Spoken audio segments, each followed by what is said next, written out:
세상을 바꾸는 정치수다 팟캐스트 정치 알아 바꾼다. 그 쉬운 번째 방송 시작하겠습니다. 자, 오늘 방송은 2016년 마지막 방송입니다. 저희가 올 5월에 런칭을 해서요. 7개월간 방송을 진행했습니다. 지금까지 누적 다운로드 4천만 조회수를 넘겼다고 하니까 우와. 여러분들 사랑 대단히 감사드립니다. 예. 내가 나의 논란에 어땠습니까? 두 분 7개월 동안 방송 같이 하셨는데. 저는 이게 없었으면 아마 팬이 됐을 거예요. 일주일에 한 번 여기 오는 맛에 예. 6일을 참습니다. 예. 네. 사실 정청래 의원이 이제 선거 다 끝나고 본인이 할 것도 없고 본인이 팟캐스트를 하겠다라고 했었는데 손nu님께서 그러지 마라. 내가 이 작가를 꼬셔줄 테니까 같이 한번 해보자. 원래 나는 정청래다. 내가 몇 번 하고 있었거든. 네. 네, 하지 말라 그랬어요. 근데 그것도 반응이 괜찮았어요. 그래서 그거를 해서 독립법인으로 돈을 쑥을 벌려고 했는데 그러지 마라. 돈이 문제냐 지금. 네, 잘하셨습니다. 네. 네. 손 의원님은 7개월 동안. 저는 그냥 뭐 살신성이 나는 마음으로 네. 처음에는 이제 정청래 의원님이 이제 야인이 됐잖아요. 네. 그래서 뭔가 이 국민들한테 그리고 지지자들한테 목소리를 정기적으로 들려줄 수 있는 뭔가 채널이 있어야 되겠다 생각해서 이 작가님한테 부탁을 드렸죠. 그랬더니 뭐 이 작가 참 훌륭한 게 그냥 뭐 1초도 생각 안 하고 그냥 하죠 뭐. 예. 그래서 그때부터 나름대로 저는 좀 부담이 있죠. 제가 혹시나 누가 되면 어떡하나라는 이제 생각도 많이 들고. 근데 이 국회 스케줄이라는 것이 누가 안 될 만큼 사람을 많이 훈련을 시키고 교육을 시키네요. 게다가 국조하면서도 그랬고 국감하면서도 그랬고 이번 주에 정치 알바 가서는 일을 어떻게 할까 무슨 얘기를 어떻게 할까라고 메모도 하게 되고 생각도 하게 되고 하는 그 과정도 또 저를 성장시키는 굉장히 중요한 과정들이었고요. 저는 뭐 정말 우리 이번 20대 국회가 가는 마지막 날까지도 끝까지 저는 정청래 의원과 같이 할 거고 우리 21대 가서 정청래 의원이 원내에 들어가고 제가 이제 그만두고 야인으로 되더라도 또 하자고요. 예, 네. 알겠습니다. 아니 그때 제가 비례대표 1번을 제가 당대표가 돼서 비례대표 1번 손혜원. 그럼 22대가 되네. 그렇잖아. 20대는 예. 그럴 능력이 없잖아. 하여튼 이 자리에서 손소 변호사를 제외하고 이동영, 손혜원 두 분을 칭찬합니다. 알겠습니다. 근데 손혜원은 내가 하나 물어보고 싶은 게 있는데 이제 한 6개월 했잖아요 국회의원을. 근데 국회의원은 어쨌든 세비를 받고 그리고 진짜 사람이요 고급 정보와 그리고 아주 엘리트 보좌를 받으면서 본인이 막 성장한다는 느낌, 발전한다는 느낌. 많이 내가 공부를 하고 있다는 느낌. 왜냐하면 최고 전문가들한테 엑기스를 뽑아 듣는 거잖아. 이번에 주진영, 김상조 이런 사람을 평인이었으면 어떻게 만나서 듣겠냐고. 그런 거 못 느끼세요? 내가 지금 성장하고 있다. 성장하고 싶지 않은 쪽으로 성장을 해서 참 피곤해요. 한 길만 파고 살아가지고 제가 가는 길만 가고 싶었거든요. 저는. 네네. 그런데 여기를 왔는데 제가 이제 운동도 좋아하고 제가 승부근성이 좀 있어요. 근데 하고 싶지 않았던 일이거든요, 이 일은. 진짜 하고 싶지 않았던 일인데 어쩔 수 없이 들어오게 되니까 지기는 싫은 거죠.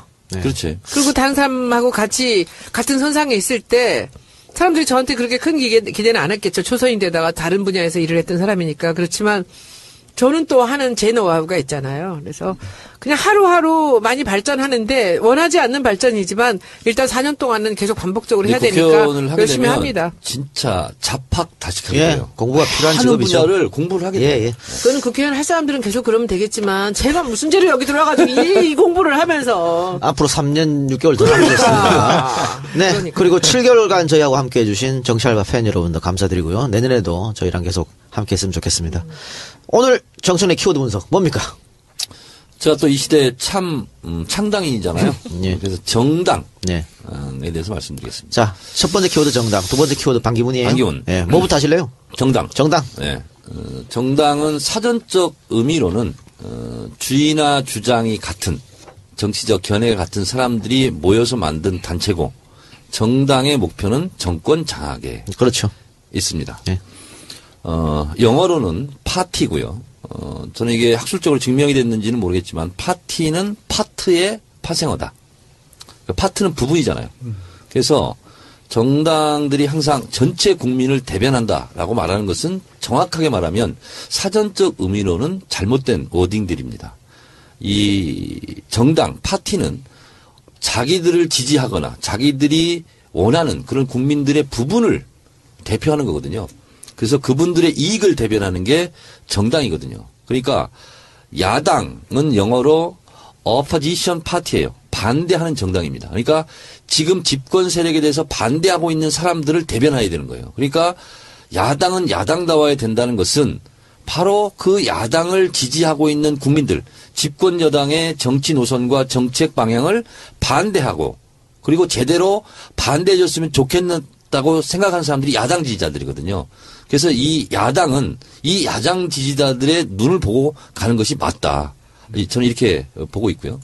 그런 의미에서 김무성, 유승민 등이 만든 개혁 보수정당, 보수신당, 개혁 보수신당, 개보신, 개보당 아니면 개신당. 그때 어떤 사람들은 개보신탕이라고 저한테 얘기를 하던데. 제가 그래서 개혁 보수를 보수 개혁으로 바꾸라고 그랬거든요. 다른가요? 다르죠. 보수 개혁이 되면 보수를 개혁하는 게 되는데 개혁 보수면 개혁된 보수라고 그렇네요. 그러거든요. 뭐 애국 보수 게다가 이런 얘기네. 개자가 앞에 있으면 안 돼요. 아. 개자는 항상 그 접두어로서 뒷것을 아주 그 일반화시키고 좀 아래 걸로 만드는 게 그치, 개망초, 이끌어내니까. 개살구, 네. 이거 뭐 이런 거예요. 그러니까 개차반. 이게 개보수가 되는 거예요. 냅두세요. 그렇게 한다는데. 좋구만 뭐. 자, 그래서 말씀을 좀 이어가면. 일부러 한 것 같은데? 항상 이 정체성, 제가 말씀을 드렸다시피, 당은 정체성이 없으면 안 됩니다. 정체성과 결국은 대선주자가 정당을 이끌어가는 힘이거든요. 근데 개혁 보수 신당, 여기는 일단 정체성을 세울 수가 없습니다. 그래서 이 정당은 성공하기가 어렵습니다. 두 번째는, 대선주자가 없습니다. 그래서 개혁보수신당의 전망은 어둡다 이렇게 보는 건데 왜 그러냐면 보수라고 했잖아요. 핵심은 보수당이잖아요. 자, 근데 보수당은 기본적으로 민족주의적 애국심이 있어야 됩니다. 근데 이 민족주의적 애국심의 핵심은 독립운동이었어요. 일제치하. 근데 대부분 친일파의 후예라고 말할 수 있잖아요. 그래서 제대로 된 정통 보수가 아닌 거죠. 사이비 보수인 겁니다. 또 하나는 개혁자를 붙였어요. 개혁이라는 것은 진보하고 좀 다른 거거든요. 진보 진영이든 보수 진영이든 잘못된 걸 고치자. 이게 개혁이거든요. 그러나 이들은 이명박 박근혜의 부역 세력이거든요. 공동 정범이고. 그러면 이 사회를 잘된 방향으로 고치자고 하는 것과는 다른 자기들의 족쇄가 있는 거예요.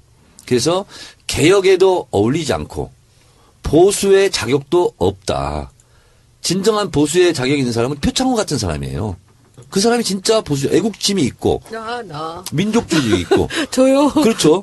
그래서 김무성은 보수에도 안 맞고요. 개혁에도 안 맞아요. 그래서 이 개혁 보수 신당의 정체성과 정치 노선, 그리고, 대선 주자, 이런 게 없기 때문에 실제로 이 개혁 보수 신당은 정거장 정당이 될 것이다. 어떤 정거장이냐. 제3지대 제2의 3당 야합으로 가는 하나의 중간역에 불과하다. 정거장이 불과하다. 이렇게 얘기하면 혹자들은 너무 혹평 아니냐. 근데 이거는 뻔하게 나와 있는 거거든요. 그래서 정당은 함부로 만드는 게 아니에요. 실제로. 그래서 뿌리도 있어야 되고요. 정체성, 얼도 있어야 되고, 그리고 그 당을 지지하고 있는 핵심 지지층이 또 있어야 되거든요. 근데 여기는 정당 자체가 급조됐을 뿐만 아니라 왔다 갔다 해서 떨어져 나온 정당이기 때문에 실제로 고정 지지층도 있기가 상당히 어렵다. 자, 1차 탈당할 때 30여 명이 나간다고 했는데 지금 30명이 안 되는 것 같아요. 29명이 나왔고, 그렇죠. 그 다음에 김용태 합류해서 30명. 30명. 그런데 사실은 비박 신당 같은 경우에는 국민의당이 38석이기 때문에 네. 그걸 넘어서고 싶어 할 거 아닙니까? 근데 일단은 그게 안 된 것 같은데 오늘 보니까 나경원 의원이 탈당을 하지 않았습니다. 근데 뭐 겉으로는 뭐라지? 유승민 당이냐, 유승민 정책만 왜 따라가냐, 그런 그 또 노선, 정책에 뭐 문제가 있다 이렇게 얘기했는데 말도 안 되죠. 속내는 다른 것 같아요. 안 따라가는 이유 어떻게 생각하세요? 원래 부산에서 서울까지 벼룩 3마리는 끌고 올 수 있어도 국회의원 3명은 못 끌고 온다는 거 아닙니까? 그러니까 그 속에서도 균열이 생겼어요. 그러자 나경원이 그렇게 딱 말을 하니까 유승민이 뭐라고 얘기했냐면 진짜 심한 디스를 했어요. 같이 가는 동지라고 할 수 없는. 어떻게 디스했냐. 나경원 정책을 한 번도 내본 적이 없어서 내가 평가할 기회가 없었다. 비교할 수 없다. 그렇게 얘기했어요. 이거는 완전 디스고 사실 무슨 결별할 때 하는 말이지 않아요, 이런 거? 그렇죠. 그렇고 김성태 의원이 오늘 김어준 뉴스 공장에 나와서 어제 통화했는데 울더라. 나 어떻게 했으면 좋겠냐고. 그래서 핑계는 일단 지역구 유권자들의 뜻을 묻는 절차가 필요하다. 그래서 일단 합류를 하지 않은 걸로 이렇게 되는데. 원내대표 안 시켜서 안 한다는 얘기가 있던데. 왜냐면은, 예. 그거 제가 뭐 불과 몇 시간 전에 한번 확인한 내용인데. 아, 그래요? 예. 아무리 봐도 이게 원내대표 경선에 출마했다가 패배했잖아요. 그리고 그 후에 언론 보도에도 나경원 의원이 신당의 원내대표 하는 게 뭐 꿈이다. 하고 싶다. 그런 내용이 보도가 됐어요. 그런데 갑작스레 주호영 의원이 원내대표로 추대가 됐잖아요. 그 과정에서 알력이 있었던 것 같다. 이거를 이혜훈 의원한테 질문을 했어요. 방송에서 공개적으로. 그랬더니 부인하지 않겠다라는 답을 했어요. 부인하지 않겠다라는 답을 공개적으로 했어요. 생방송 중에. 그러니까 김무성, 유승민 여기가 이제 TK, PK잖아요. 그러니까 그쪽에 어쨌든 아성이잖아요. 그래서 TK 출신을 할 수밖에 없었을 거예요. 나경원은 수도권이고. 그런 면에서 뭐 우리가 알지 못하는 알력 이런 게 있었을 가능성이 있죠. 근데 그런다고 안 가는 게 말이 되나요? 신념으로 움직이는데 그런다고 안 가는 게 정당성이 왜냐하면 이 개혁보수신당, 김무성당이라고 하죠. 이 김무성당은 가치, 정체성 이런 걸로 뭉친 게 아니고 이권으로 또 뭉친 거거든요. 그렇게 봤을 때 내 이권에 심대한 타격이 있다. 그러면 안 갈 수 있는 거죠. 자, 그럼 이렇게 한번 여쭤볼게요. 이게 많이 탈당 예상보다 하지 않는 것은 지금 비대위원장으로 왔던 임명진 위원장이 개혁적으로 하겠다는 이야기를 듣고 지금 새누리당에 남아있는 비박들이 거기 수긍한 것이다. 이런 정도 있어요? 저는 그렇다기보다는 예. 원래 탈당이라는 게 굉장히 어렵습니다. 예.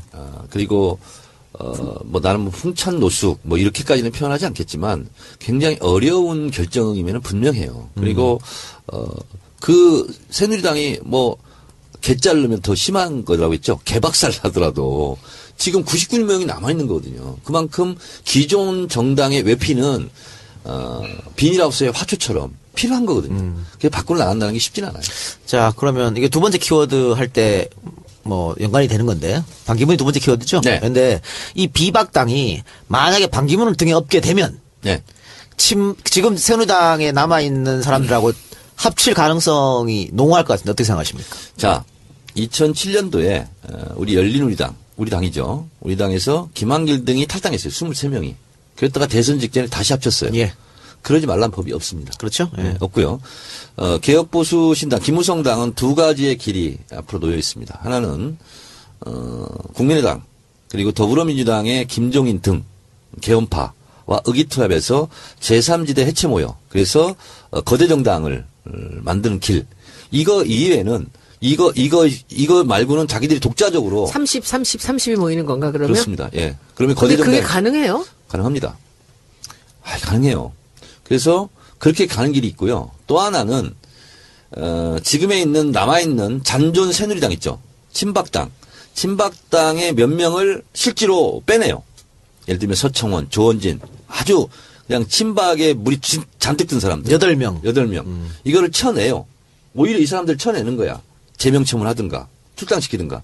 그러면 그때 명분을 삼아서 우리 그 사람들 빼고 다시 합치자. 그래서 시너지 효과를 얻을 수가 있죠. 그래서 저는 두 가지 길밖에 없다고 봐요. 네. 그게 가능해요, 진짜? 네, 가능합니다. 정치는 뭐 생물이니까. 그럼요.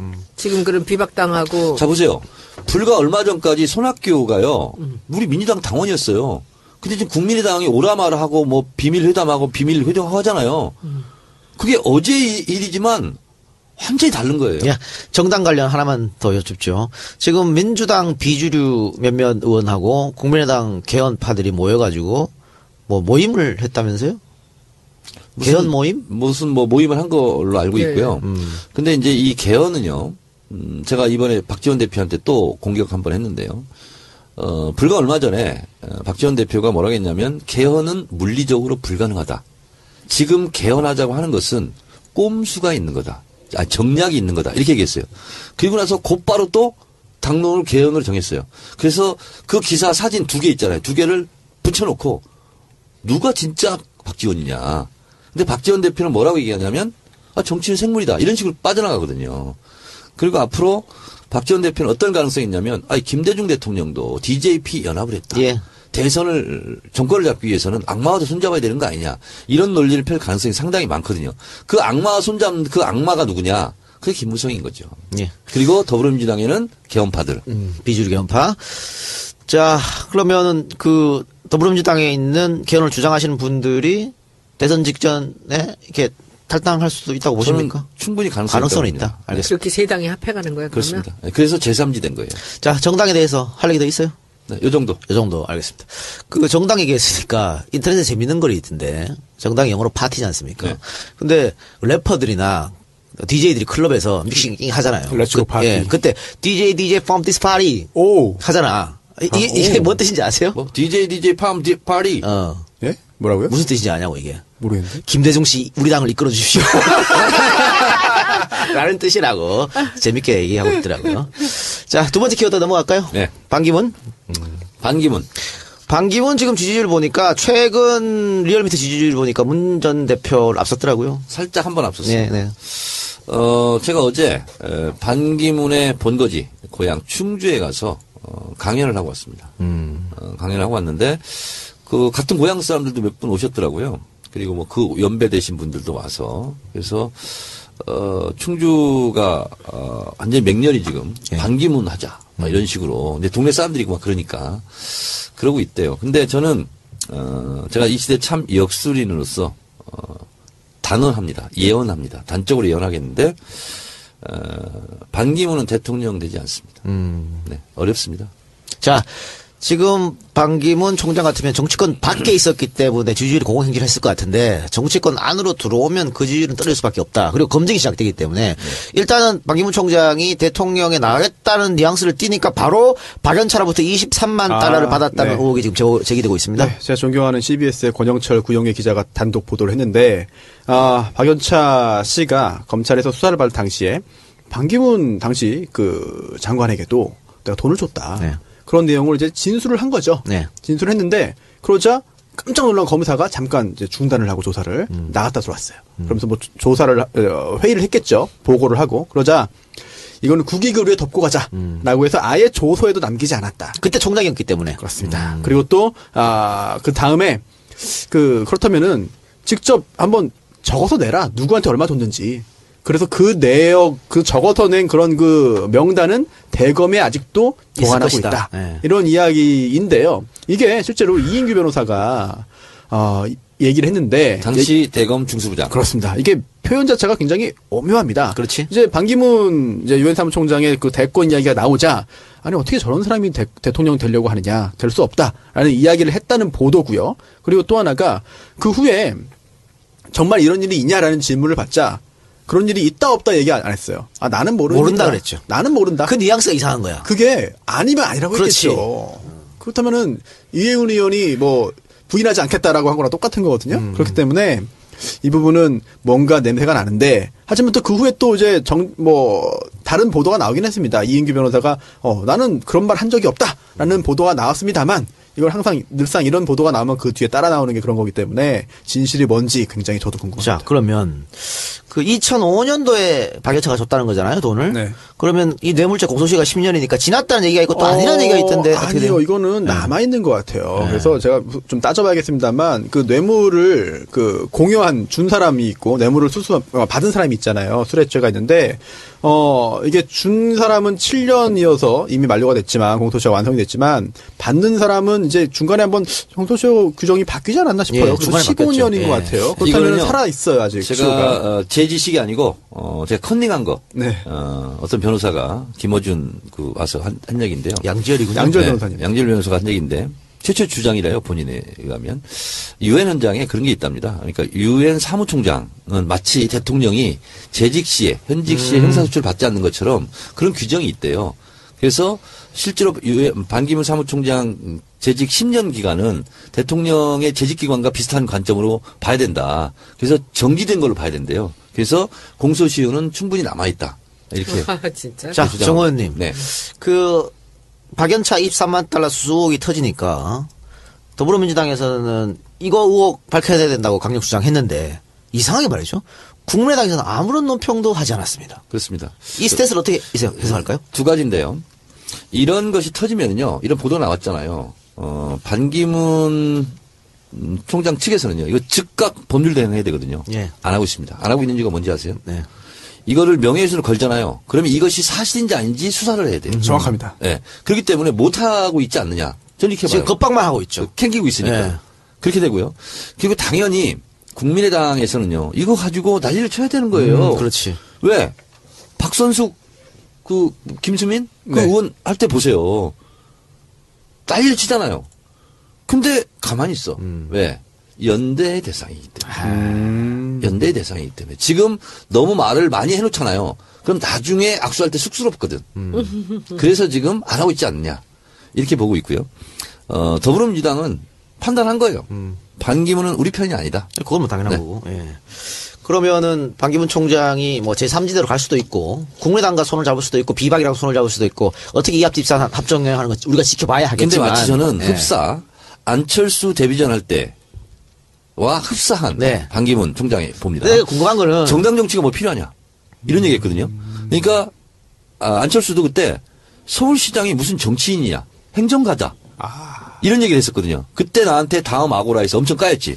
정무직의 의미를 잘 모르는 거예요. 그러니까 네. 자, 그래서 궁금한 거는, 국민의당이랑 손잡게 되면, 안철수가 있잖아요. 안철수 파도를 넘어야 되는데, 국민의당의 대통령 후보가 되려면. 그래서 안철수와 박지원 온도차가 좀 있습니다. 예. 박지원 같은 경우는 다 불러놓고 도토리들 다 모아놓고 자기가 뭔가 핸들링 하려고 하는 게 있잖아요. 근데 직접적인 이해 당사자는 안철수거든. 그리고 안철수와 또 유승민은 또 라이벌 관계예요. 그렇잖아요. 다 합치더라도. 그래서 미묘합니다, 그게. 근데 박지원 대표 같은 경우는 대선 출마를 안 하는 거잖아요. 당대표 나간다는 것은. 그러면 그런 사람들 다 그때까지, 대통령 될 때까지는 자기 그냥 데리고 있는 애들이야. 그리고 자기가 이제 룰 같은 거 만들어가지고 이제 경선 치르고 뭐 이렇게 되는 거죠. 그래서 그거 하려고 본인은 뭐 친박 패권, 친문 패권 얘기하는데 박지원 패권을 휘둘리려고 지금 당대표 하려고 하는 거예요. 재미는 있겠네요. 네. 그렇게 하면. 네.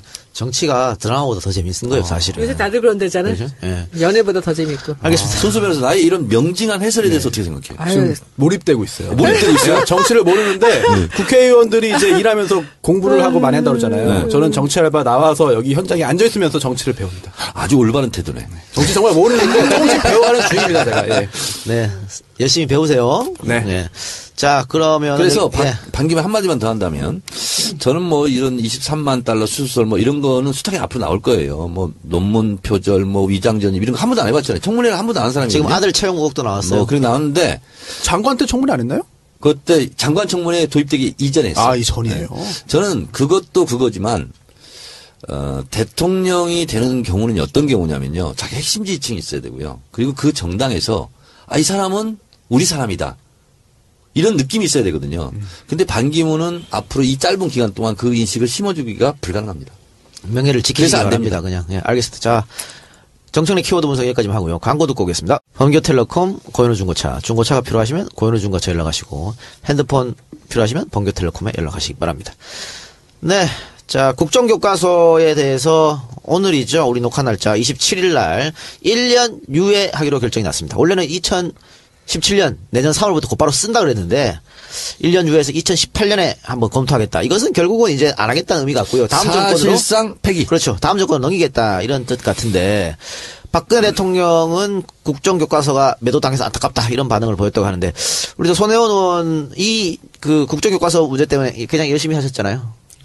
우리 작년에 이제 제가 홍보위원장 할 그렇죠. 때부터 관여가 됐었죠. 그리고 손혜원 이게- 의원의 데뷔작이죠. 이게. 그렇죠. 예, 그러니까 이게 국정교과서. 저는 대세라고 생각합니다. 이번에 이런 그 박근혜 탄핵 문제가 생기지 않았더라도 국정교과서는 국민들이 막았을 겁니다. 그런데 이제 거기서 굉장한 그 충돌이 일어날 가능성이 있었죠.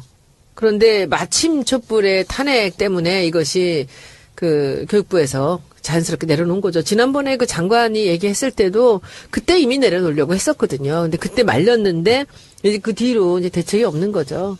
아, 근데 그거 있잖아. 전희경 의원이 저기 학교 역사 시험 문제 전국에 초중인가 고가 예. 시험지 다 제출하라고 교육청에다가 했잖아요. 네. 이거 정말 가만히 있으면 안 돼, 진짜.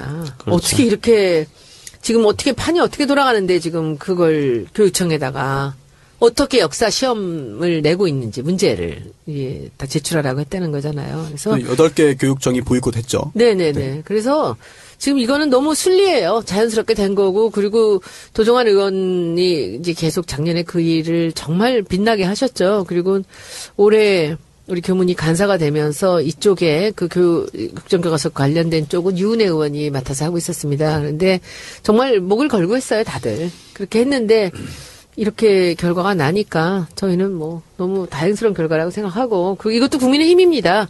그러니까 촛불의 이게요. 힘으로 자연스럽게 이렇게 된 박근혜 거죠. 정권은 순리로. 세월호 때문에 무너지기 시작한 거고요. 맞습니다. 그다음에 테러방지법, 국정교과서 등등이 해서 여소야대 정국을 만들었고 여소야대 정국이 아니었으면 지금 박순실 게이트가 이렇게까지 불거지지 않았습니다. 나오지도 않죠. 그래서 이게 지금 스텝 바이 스텝 하는 거예요. 네. 그러니까 정권을 교체하게 되면 뭐 이 국정교과서는 뭐 쓰레기통으로 사라지는 게 당연히 될 그렇죠. 테고요. 그렇죠. 여소야대도 여기에 관여가 되나? 갈 게가 있나? 당연하죠. 여소- 여소야대가 그렇죠. 아니었으면 지금 국민 없어요. 그렇죠. 세수리 사태도 안 터졌을 안 거예요. 터졌어요. 터져도 탄핵이 안 되겠죠. 그리고 여소야대가 아니었으면 제보도 없어요. 그리고 공무원들은요 더 단단하게 줄 그냥 잡고 있었을 거예요. 여소야대가 딱 된 순간 공무원들은 정권이 바뀔 수도 있겠네 이렇게 판단하는 거예요. 그러니까 제보들이 막 고급 제보들이 들어오고 하는 거예요. 그래서 이거 있잖아요. 컨트롤할 때 다리에 힘 빠지면 균형이 무너지잖아요. 네. 그럼 바로 다운 아니면 KO예요. 그래서 여소야대는 저 선수가 다리가 풀렸다 하는 것을 보여준 거죠. 지난번 여소야대 전국이 오늘은 또 그 성사되는데 대목이 또 굉장히 감동이네. 또 정청래 의원님의 또 결단과 저 희생이 또 선수가 컸습니다. 다리가 풀렸구나. 그러니까 나의 컷오프가 됐음에도 불구하고 더 큰 뉴스에다를 했던 것이 여소야대 국면을 그럼요. 활짝 열어줬 길인데 억만 분의 1 정도 기여를 하지 않았을까? 검설에 또 잘 나가다가. 오늘 왜 그러세요? 네? 아니, 적응이 안 되는데? 그건 참 지대한 영향을 미쳤어요. 그건 네. 좋은 관점이다. 네.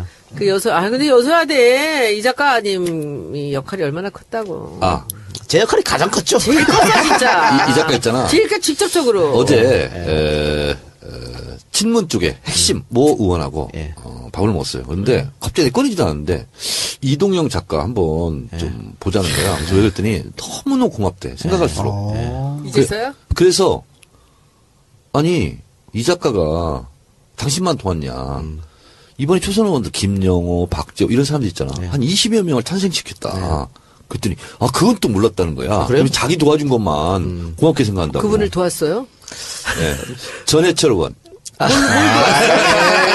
뭘 도왔어? 최고위원 나갔을 때. 최고위원 나왔을 때 이 작가가 EJ 불러가지고 방송을 하는 바람에 자기가 너무 큰 도움이 됐다고. 최고위원회. 네, 그러면서 이 작가의 영향력이 그렇게 큰지 몰랐다고. 자기가 꼭 밥 한번 사고 싶다고. 그동안 연락을 못해서 미안하다고. 그것도 사실 친노 핵심 중에 한 분이 저한테 부탁한 거예요. 그랬어요? 전해철 의원이 지금 어렵다. 내가 싫어하는 그분? 아니에요. 그분 말고 다른 핵심이 있습니다. 그래요. 자, 다른 거 하나 우리 손수호 변호사한테 질문 드리겠습니다. 박근혜 대통령 대리인단 있잖아요. 변호사들. 네네. 지금까지 네. 대통령을 네. 한 번도 만난 적이 없대요. 그래요? 네. 빠른 시일 내에 접촉하겠다고 얘기했어. 오늘 기사예요, 이게. 탄핵. 변호인단이 이중환 변호사 이런 사람들. 대통령을 한 번도 만난 적이 없대요. 이게 가능한 일입니까? 놀라운 일이네요. 정말. 근데 아니, 사실 저도 얼굴을 못 보고 사건을 한 적은 있어요. 네. 저도 전화통화라든지 이메일을 통해가지고 했는데, 이렇게 직접 연락을 안 한 상태에서 이렇게 중요한 사건을 이분이 처리한다? 어느 정도 공주냐면 네. 지난번에 파파이스 김어준 네네. 특종했잖아요. 어떤 거요? 변기 뜯어가고 있는 것은 그런데 화장대. 이분 나가잖아. 화장대 거울 거울. 있잖아. 2m짜리 1.5m, 1.5m. 뒤에 하얀 스크린. 그리고 조명. 얼굴에는 자기만 나와야 되고. 그리고 따뜻한 물 이것은 있잖아요. 라벨을 붙여야 된대. 그게 사실은요. 궁금해요. 그 변기 뜯은 거는 송영길 의원이 벌써부터 하던 얘기들이고요. 네. 그 라벨 붙이는 건 제가 벌써 그걸 제보를 그래요? 받았어요. 받았는데 이게 무슨 뉴스거리인가 해서 안 했다고. 그 중요하죠. 그랬는데 그 김어준 총수가 한 걸 보고 제가 페이스북에다가 제가 받은 제보를 써 올렸죠. 근데 진짜 그 얘기 들었는데 기가 막혔대요. 처음에 그 필통을 갖다 달라고 하는데 필통의 생김새까지 다 하면서 한국적인 문양의 뭐 차에다 놓고 다니는 필통이 있어야 된대요.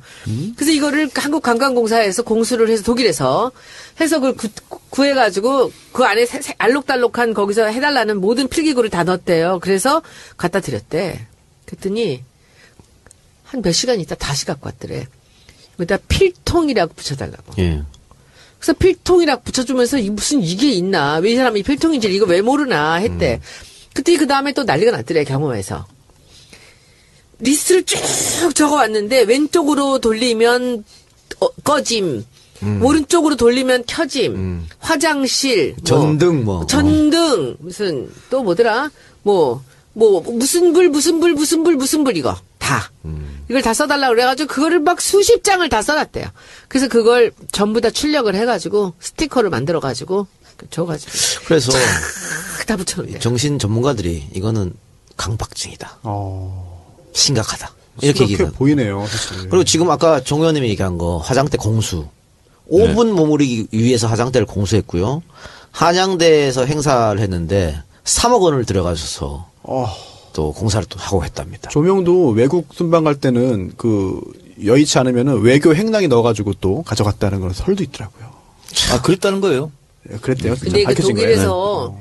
그 얘기를 들을 때 그것도 무슨 일이 하나 있었대요. 거기서 이렇게 나가는데 공항에서 그 차가 이렇게 좀 큰 차를 타고 갔대요. 근데 그 차가 거기 주차장을 들어갈 수가 없어요. 그 안에 VIP 들어가는데 못 들어가니까 그냥 안종범이 나와가지고 안봉근 나와갖고 막 너무너무 화를 내는데 사람들이 막 절절절절 기대라는 거예요. 근데 그 독일에 있는 사람들은 도대체 저 사람들이 누군지를 몰랐다는 거지.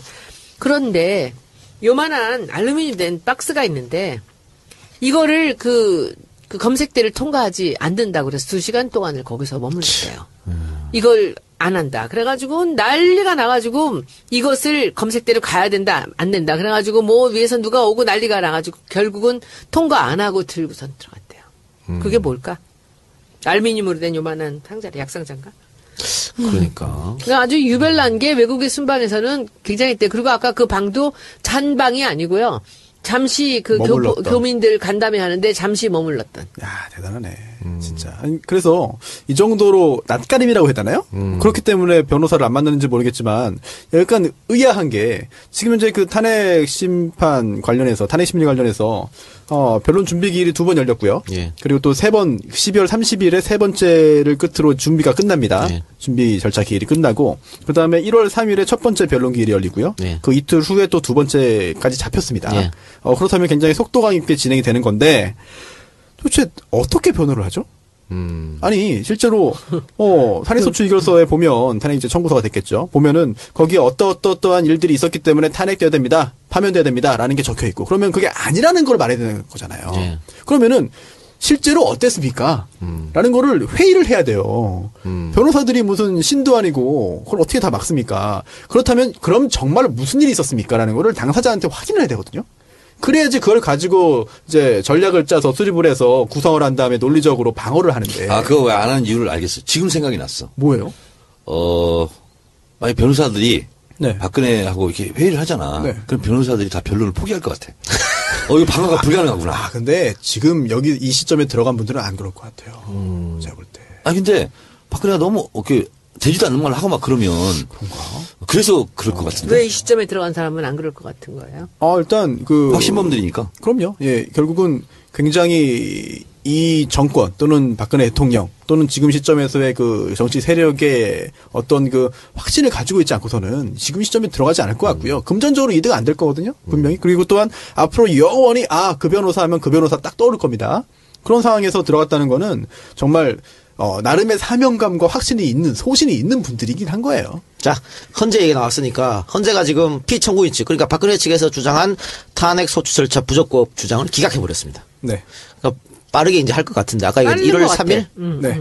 3일 5일. 네. 그리고 또 하나가 지금 대통령 탄핵 심판에서 이제 박근혜가 출석할 수도 있지만 박측 대리인이 지금 출석하지 않겠다고 이야기를 네. 했었어요. 이것은 뭐 문제는 없는 거죠. 나오도 예상이 됐고요. 원래는 당사자가 출석을 하도록 되어는 있습니다. 하지만 출석하지 않을 경우에는 이제 그 재판을 다음 날짜로 다음 기일을 잡게 되고요. 그래도 출석 안 하면은 출석하지 않은 상태로 진행하게끔 되어 있어요. 헌법재판소 법에 따라서 출석을 해서 정말로 공격 방어를 주고받고 이제 그 날카롭게 이제 서로 이제 그 소추위원이 국회 법사위원장이 대통령을 신문할 수 있다는 규정도 있거든요. 출석하면. 공방이 펼쳐지겠죠. 그런데 제가 볼 땐 기자회견도 안 하는데 하겠습니까? 안 나와도 되기 때문에 안 나올 겁니다. 네. 어쨌든 그런 얘기를 하면서 그 대통령을 아직 만나지도 못했는데 그 내용을 전달한 사람이 있을 거 아니에요? 누군가 있겠죠. 예. 그 사람에 대해서 누구냐고 기자들이 물었는데 그거는 밝히기 어렵다고. 유영아 변호사인가? 그렇게 보입니까? 잘 모르겠어요. 예, 그렇게 보이네요. 자, 다른 얘기 한번 해봅시다. 지금 인터넷에서는 한참 그 세월호 X에 관한 동영상, 다큐멘터리가 화제입니다. 8시간이 넘는 아주 긴 동영상이라는데, 이, 보신 분들은 대단히 작품성이 뛰어나다, 잘 만들었다. 지금 이렇게 얘기를 하고 있어요. 예, 자로가 주장하는 것은 세월호 침몰은 외부 원인이다. 그리고 이제 잠수함 이야기를 좀 했습니다. 잠수함 이야기를 했는데, 해군하고 국방부에서는 강력히 절대 아니다. 라고 법적 조치하겠다. 뭐 이런 얘기도 했었는데, 오늘 송영길 민주당 의원이 SNS에서 그런 걸 밝혔어요. 아니, 해군에서 이 잠수함이 37m 정도밖에, 당시 세월호 영역이. 수심이 37m밖에 안 되기 때문에 잠수함이 움직이기가 불가능하다라고 얘기를 했는데, 그러면 비슷한 수심의 백령도는 왜 북한 잠수함이 와가지고 천안함을 때렸단 말이냐? 어뢰발사. 그죠? 이 말이 안 되는 것이다. 라고 이제 이런 얘기도 했었습니다. 근데 이런 의혹이 주장되고 네티즌이 직접 나서는 것은 그만큼 정부에서 이 세월을 자꾸 덮으려고 하는 시도처럼 보이는 행동을 했기 때문에 그런 거 아니겠어요? 그런데 어쨌든 세월호 특조위 그 활동은 중단됐지 않습니까? 이거를 정권을 교체해서 다시 할 수 있는 방법이 혹시 없습니까? 다시 할 수 있죠. 정권을 바꾸면 모든 걸 다 할 수 있어요. 만병통치약이야. 그럼요.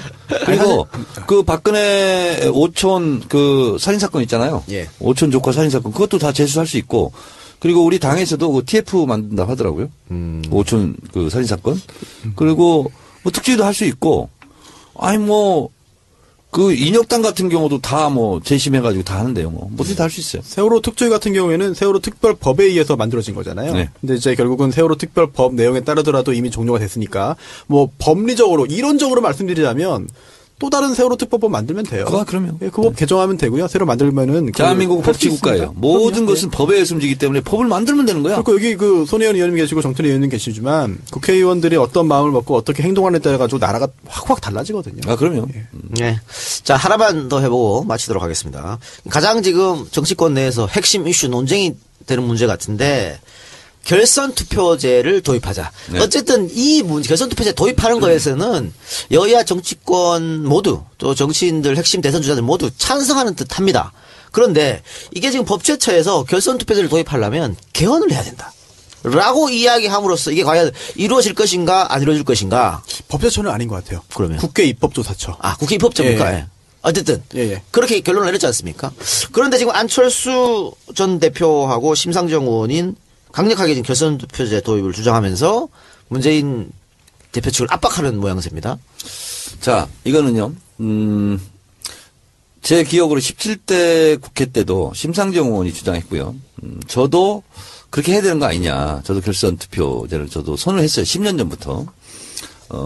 왜 그러냐면, 실제로, 여당, 보수 세력은 일당이 하나 있고요. 그 다음에 야당이 몇 개가 되잖아요. 그래서 이거를 하지 않으면 실제로 1대1 구도를 만들기 어렵습니다. 예. 그래서 결선 투표를 하겠다는 것은 1대1 구도를 만들겠다. 그래서 후보 단일화의 일환이에요, 이것도. 그런 면에서 봤을 때는 저는 시도 자체가 상당히 의미가 있다. 이렇게 보고 있는데. 87년도 같았으면은 결선 투표 있었으면은. 그렇습니다. 노태우가 안 가져갔지. 그렇습니다.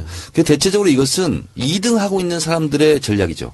1등은 피하고 싶고 2등은 2, 3, 4등 다 모아가지고 1등하고 대결해서 이겨서.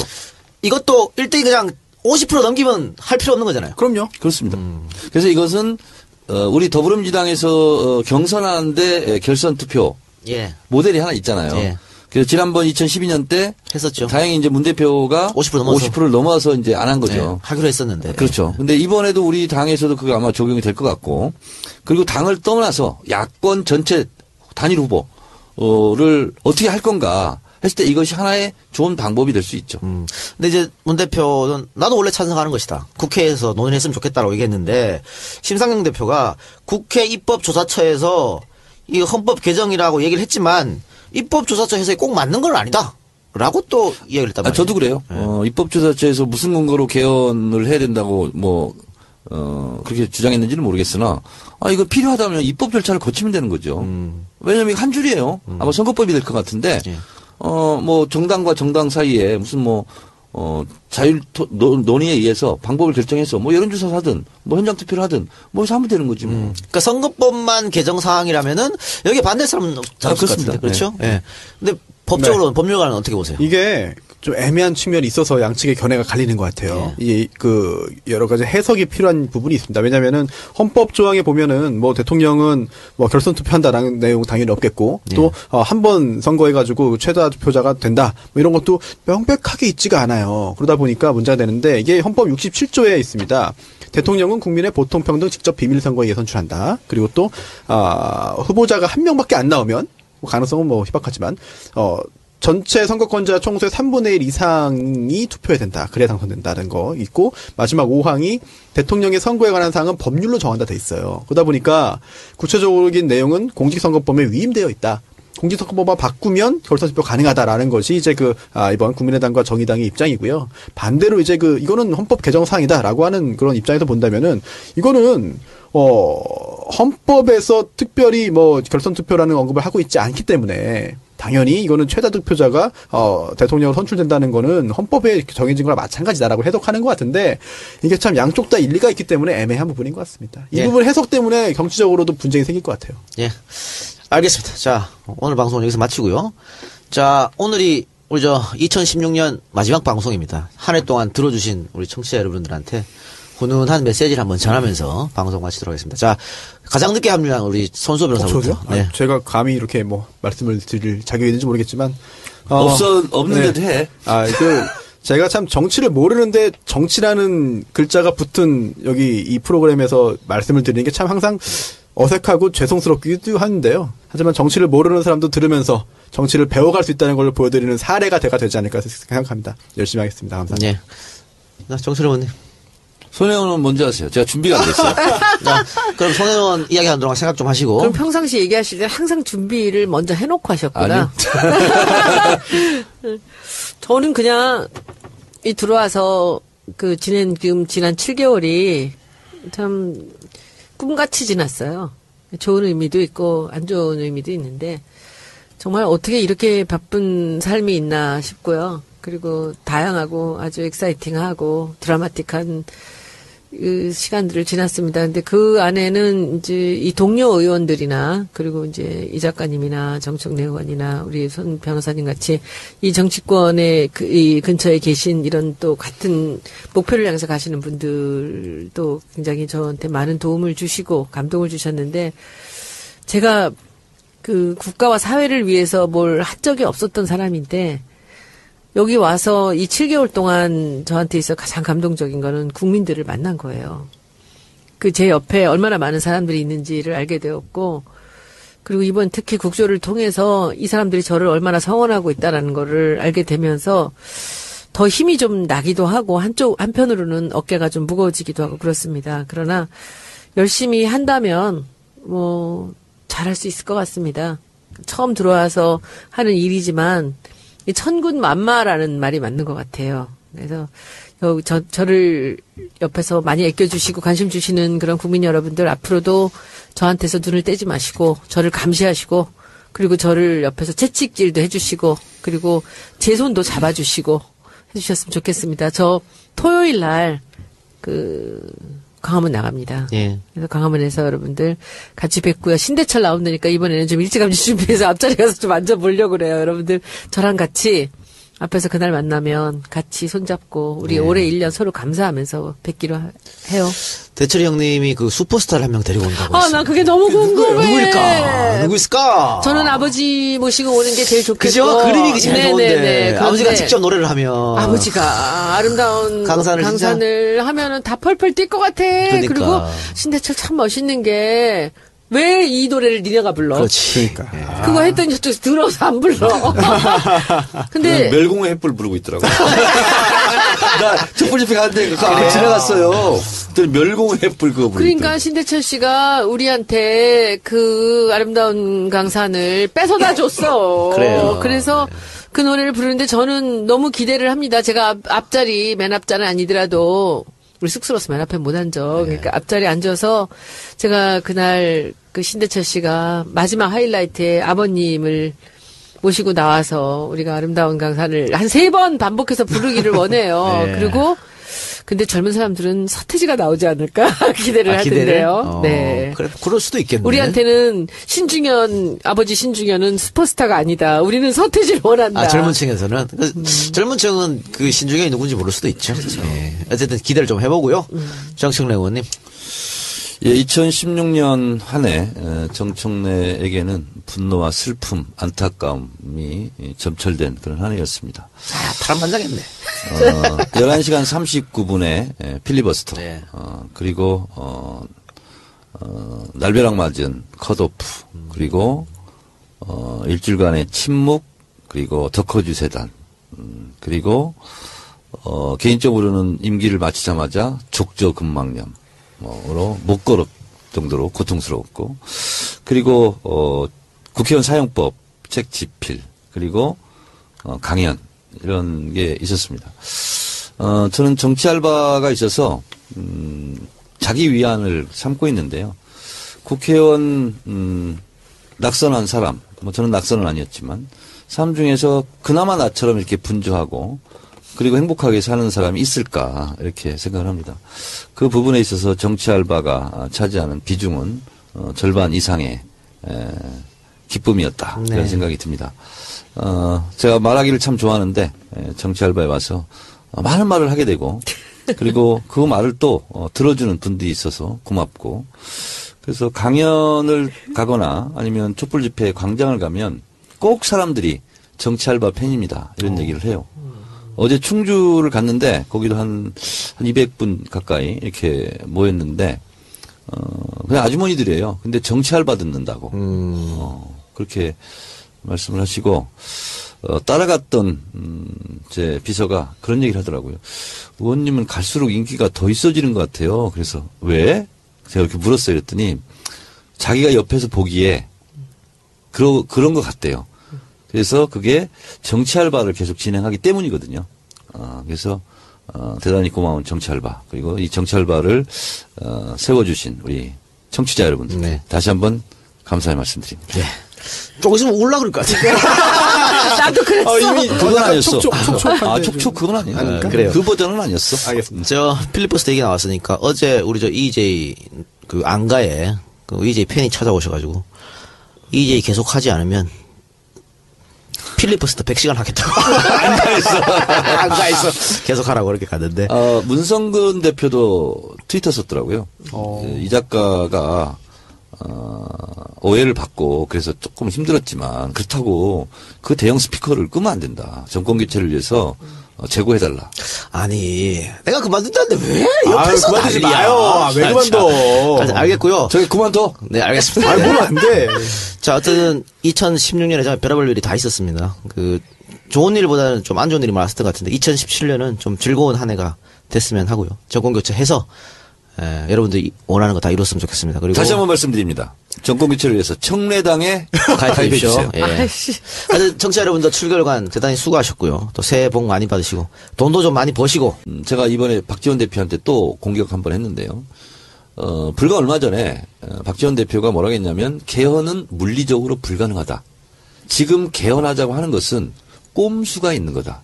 정략이 있는 거다. 이렇게 얘기했어요. 그리고 나서 곧바로 또 당론을 개헌을 정했어요. 그래서 그 기사 사진 2개 있잖아요. 2개를 붙여놓고 누가 진짜 박지원이냐. 근데 박지원 대표는 뭐라고 얘기하냐면 정치는 생물이다. 이런 식으로 빠져나가거든요. 그리고 앞으로 박지원 대표는 어떤 가능성이 있냐면 김대중 대통령도 DJP 연합을 했다. 예. 대선을 정권을 잡기 위해서는 악마와도 손잡아야 되는 거 아니냐. 이런 논리를 펼 가능성이 상당히 많거든요. 그 악마와 손잡는 그 악마가 누구냐. 그게 김무성인 거죠. 예. 그리고 더불어민주당에는 개헌파들. 비주류 개헌파. 자, 그러면은 그 더불어민주당에 있는 개헌을 주장하시는 분들이 대선 직전에 이렇게 탈당할 수도 있다고 저는 보십니까? 충분히 가능성은 있다. 있다. 알겠습니다. 이렇게 세 당이 합해가는 거예요, 그러면? 그렇습니다. 그래서 제3지 된 거예요. 자, 정당에 대해서 할 얘기 더 있어요? 네, 요 정도. 이 정도 알겠습니다. 그 정당 얘기했으니까 인터넷에 재밌는 글이 있던데 정당이 영어로 파티지 않습니까? 네. 근데 래퍼들이나 DJ들이 클럽에서 믹싱 하잖아요. Let's go party. 예, 그때 DJ from this party 오. 하잖아. 이게 뭔 뜻인지 아세요? 뭐 DJ 팜 파리. 예? 뭐라고요? 무슨 뜻인지 아냐고 이게. 모르겠는데. 김대중 씨 우리 당을 이끌어 주십시오. 라는 뜻이라고 재밌게 얘기하고 있더라고요. 자, 두 번째 키워드 넘어갈까요? 네. 반기문.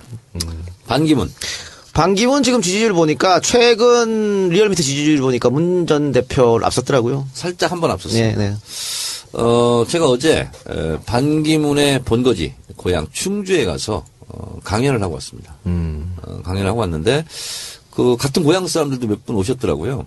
그리고 뭐 그 연배되신 분들도 와서 그래서 충주가 완전히 맹렬히 지금 예. 반기문 하자 막 이런 식으로 근데 동네 사람들이고 막 그러니까 그러고 있대요. 근데 저는 제가 이 시대 참 역술인으로서 단언합니다. 예언합니다. 단적으로 예언하겠는데 반기문은 대통령 되지 않습니다. 네, 어렵습니다. 자, 지금 반기문 총장 같으면 정치권 밖에 있었기 때문에 지지율이 공공행진을 했을 것 같은데 정치권 안으로 들어오면 그 지지율은 떨어질 수밖에 없다. 그리고 검증이 시작되기 때문에 일단은 반기문 총장이 대통령에 나가겠다는 뉘앙스를 띠니까 바로 박연차로부터 23만 달러를 받았다는 네. 의혹이 지금 제기되고 있습니다. 네, 제가 존경하는 CBS의 권영철 구영애 기자가 단독 보도를 했는데, 박연차 씨가 검찰에서 수사를 받을 당시에 반기문 당시 그 장관에게도 내가 돈을 줬다. 네. 그런 내용을 이제 진술을 한 거죠. 네. 진술을 했는데, 그러자 깜짝 놀란 검사가 잠깐 이제 중단을 하고 조사를 나갔다 들어왔어요. 그러면서 뭐 조사를, 회의를 했겠죠. 보고를 하고. 그러자 이거는 국익을 위해 덮고 가자라고 해서 아예 조서에도 남기지 않았다. 그때 총장이었기 때문에. 그렇습니다. 그리고 또, 그 다음에, 그렇다면은, 직접 한번 적어서 내라. 누구한테 얼마 줬는지. 그래서 그 내역, 적어서 낸 그런 그 명단은 대검에 아직도 보관하고 것이다. 있다. 네. 이런 이야기인데요. 이게 실제로 이인규 변호사가, 얘기를 했는데. 당시 대검 중수부장. 그렇습니다. 이게 표현 자체가 굉장히 오묘합니다. 그렇지. 이제 반기문 이제 유엔 사무총장의 그 대권 이야기가 나오자 아니 어떻게 저런 사람이 대통령 되려고 하느냐 될 수 없다라는 이야기를 했다는 보도고요. 그리고 또 하나가 그 후에 정말 이런 일 세상을 바꾸는 정치수다 팟캐스트 정치 아래 바꾼다. 그 쉬운 번째 방송 시작하겠습니다. 자, 오늘 방송은 2016년 마지막 방송입니다. 저희가 올 5월에 런칭을 해서요. 7개월간 방송을 진행했습니다. 지금까지 누적 다운로드 4천만 조회수를 넘겼다고 하니까 우와. 여러분들 사랑 대단히 감사드립니다. 예. 내가 나의 논란에 어땠습니까? 두 분 7개월 동안 방송 같이 하셨는데. 저는 이게 없었으면 아마 폐인이 됐을 거예요. 일주일에 한 번 여기 오는 맛에 예. 6일을 참습니다. 예. 네. 사실 정청래 의원이 이제 선거 다 끝나고 본인이 할 것도 없고 본인이 팟캐스트를 하겠다라고 했었는데 손nu님께서 그러지 마라. 내가 이 작가를 꼬셔줄 테니까 같이 한번 해보자. 원래 나는 정청래다. 내가 몇 번 하고 있었거든. 네, 하지 말라 그랬어요. 근데 그것도 반응이 괜찮았어요. 그래서 그거를 해서 독립법인으로 돈을 수억을 벌려고 했는데 그러지 마라. 돈이 문제냐 지금. 예, 잘하셨습니다. 네. 예. 손 의원님은 7개월 동안 저는 그냥 뭐 살신성이 나는 마음으로 네. 처음에는 이제 정청래 의원님이 이제 야인이 됐잖아요. 그래서 뭔가 이 국민들한테 그리고 지지자들한테 목소리를 정기적으로 들려줄 수 있는 그 뭔가 채널이 있어야 되겠다 생각해서 이 작가님한테 부탁을 드렸죠. 그랬더니 뭐 이 작가 참 훌륭한 게 그냥 뭐 1초도 생각 안 하고 그냥 하죠 뭐. 예. 그래서 그때부터 나름대로 저는 좀 부담이 있죠. 제가 혹시나 누가 되면 어떡하나라는 이제 생각도 많이 들고. 근데 이 국회 스케줄이라는 것이 누가 안 될 만큼 사람을 많이 훈련을 시키고 교육을 시키네요. 게다가 국조하면서도 그랬고 국감하면서도 그랬고 이번 주에 정치 알바 가서는 일을 어떻게 할까 무슨 얘기를 어떻게 할까라고 메모도 하게 되고 생각도 하게 되고 하는 그 과정도 또 저를 성장시키는 굉장히 중요한 과정들이었고요. 저는 뭐 정말 우리 이번 20대 국회가 가는 마지막 날까지도 끝까지 저는 정청래 의원과 같이 할 거고 우리 21대 가서 정청래 의원이 원내에 들어가고 제가 이제 그만두고 야인으로 되더라도 또 하자고요. 예, 네. 이렇게 알겠습니다. 또 아니, 그때, 제가 비례대표 1번을. 제가 당대표가 돼서, 네네. 비례대표 1번, 손혜원. 그럼 22대가 되네. 그렇잖아. 20대는 예. 그럴 능력이 없잖아.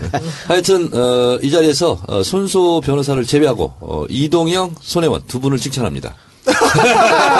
알겠습니다. 근데 손혜원은 내가 하나 물어보고 싶은 게 있는데, 이제 한 6개월 했잖아요, 국회의원을.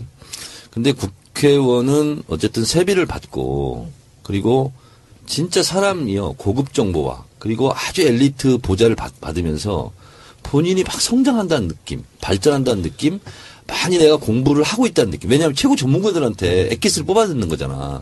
이번에 주진영, 김상조 이런 사람을 평인이었으면 어떻게 만나서 듣겠냐고. 그런 거 못 느끼세요? 내가 지금 성장하고 있다. 성장하고 싶지 않은 쪽으로 성장을 해서 참 피곤해요. 네. 한 길만 파고 살아가지고 제가 가는 길만 가고 싶었거든요, 저는. 네네. 그런데 여기를 왔는데 제가 이제 운동도 좋아하고 제가 승부근성이 좀 있어요. 근데 하고 싶지 않았던 일이거든요, 이 일은. 진짜 하고 싶지 않았던 일인데 어쩔 수 없이 들어오게 되니까 지기는 싫은 거죠. 그렇지. 그리고 보수라고 했잖아요. 핵심은 보수당이잖아요. 자, 근데 보수당은 기본적으로 민족주의적 애국심이 있어야 됩니다. 근데 이 민족주의적 애국심의 핵심은 독립운동이었어요. 일제치하. 근데 대부분 친일파의 후예라고 말할 수 있잖아요. 그래서 제대로 된 정통 보수가 아닌 거죠. 사입이 보수인 겁니다. 또 하나는 개혁자를 붙였어요. 개혁이라는 것은 진보하고 좀 다른 거거든요. 진보 진영이든 보수 진영이든 잘못된 걸 고치자. 이게 개혁이거든요. 그러나 이들은 이명박 박근혜의 부역 세력이거든요. 공동 정범이고. 그러면 이 사회를 잘된 방향으로 고치자고 하는 것과는 다른 자기들의 족쇄가 있는 거예요. 그래서 개혁에도 어울리지 않고 보수의 자격도 없다. 진정한 보수의 자격이 있는 사람은 표창원 같은 사람이에요. 그 사람이 진짜 보수, 애국심이 있고 민족주의 있고 저요. 그렇죠. 그래서 김무성은 보수에도 안 맞고요. 개혁에도 안 맞아요. 그래서 이 개혁 보수 신당의 정체성과 정치 노선 그리고 대선 주자 이런 게 없기 때문에 실제로 이 개혁 보수 신당은 정거장 정당이 될 것이다. 어떤 정거장이냐? 제3지대 제2의 3당 야합으로 가는 하나의 중간역에 불과하다. 정거장이 불과하다. 이렇게 얘기하면 혹자들은 너무 혹평 아니냐. 근데 이거는 뻔하게 나와 있는 거거든요.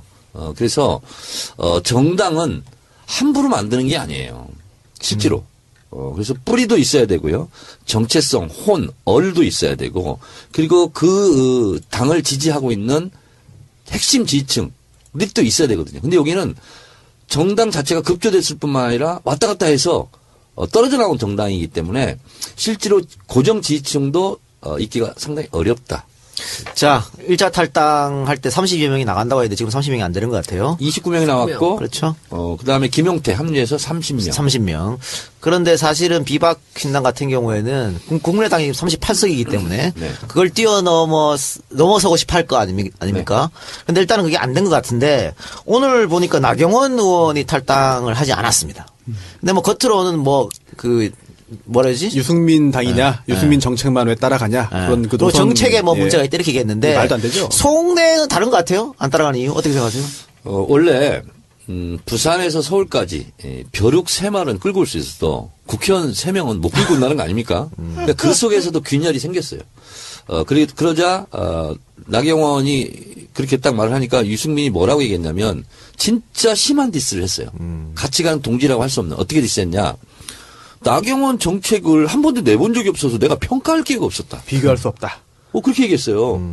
이거는 완전 디스고 사실 무슨 결별할 때 하는 말이지 않아요, 이런 거? 그렇죠. 그렇고 김성태 의원이 오늘 김어준 뉴스 공장에 나와서 어제 통화했는데 울더라. 나 어떻게 했으면 좋겠냐고.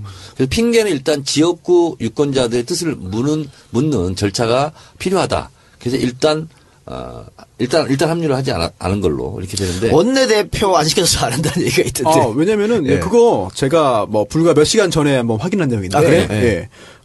아무리 봐도 이게 원내대표 경선에 출마했다가 패배했잖아요. 그리고 그 후에 언론 보도에도 나경원 의원이 다른 사람하고 같이 같은 선상에 있을 때 사람들이 저한테 그렇게 큰 기대는 안 했겠죠. 초선인데다가 다른 분야에서 일을 했던 사람이니까. 그렇지만 저는 또 하는 제 노하우가 있잖아요. 그래서 그냥 하루하루 많이 발전하는데 원하지 않는 발전이지만 일단 4년 동안은 계속 반복적으로 해야 되니까 국회의원을 하게 열심히 되면 합니다. 진짜 자팍다식하게 예, 돼요. 공부가 필요한 하는 직업이죠. 분야를 공부를 하게 돼요. 예, 예. 그거는 국회의원 할 사람들은 계속 그러면 되겠지만 제가 무슨 죄로 여기 들어와가지고 이 공부를 하면서 앞으로 3년 6개월 더 하겠습니다. 네. 그러니까. 그리고 7개월간 저희하고 함께 해주신 정치알바 팬 여러분들 감사드리고요. 내년에도 저희랑 계속 함께 했으면 좋겠습니다.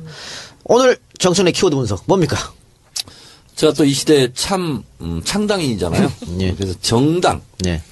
대해서 말씀드리겠습니다. 자, 첫 번째 키워드 정당, 두 번째 키워드 반기문이에요. 반기문. 예. 뭐부터 하실래요? 정당. 네. 정당은 사전적 의미로는 주의나 주장이 같은 정치적 견해가 같은 사람들이 모여서 만든 단체고 정당의 목표는 정권 장악에 그렇죠. 있습니다. 네. 영어로는 파티고요. 저는 이게 학술적으로 증명이 됐는지는 모르겠지만 파티는 파트의 파생어다. 그러니까 파트는 부분이잖아요. 그래서 정당들이 항상 전체 국민을 대변한다라고 말하는 것은 정확하게 말하면 사전적 의미로는 잘못된 워딩들입니다. 이 정당, 파티는 자기들을 지지하거나 자기들이 원하는 그런 국민들의 부분을 대표하는 거거든요. 그래서 그분들의 이익을 대변하는 게 정당이거든요. 그러니까 야당은 영어로 opposition party예요. 반대하는 정당입니다. 그러니까 지금 집권 세력에 대해서 반대하고 있는 사람들을 대변해야 되는 거예요. 그러니까 야당은 야당다워야 된다는 것은 바로 그 야당을 지지하고 있는 국민들, 집권 여당의 정치 노선과 정책 방향을 반대하고 그리고 제대로 반대해 줬으면 좋겠다고 생각하는 사람들이 야당 지지자들이거든요. 그래서 이 야당은 이 야당 지지자들의 눈을 보고 가는 것이 맞다. 저는 이렇게 보고 있고요. 그런 의미에서 김무성, 유승민 등이 만든 개혁 보수정당, 보수신당, 개혁 보수신당, 개보신, 개보당 아니면 개신당. 그때 어떤 사람들은 개보신탕이라고 그렇게 저한테 얘기를 하던데. 제가 그래서 개혁 보수를 보수 개혁으로 바꾸라고 그랬거든요. 다른가요?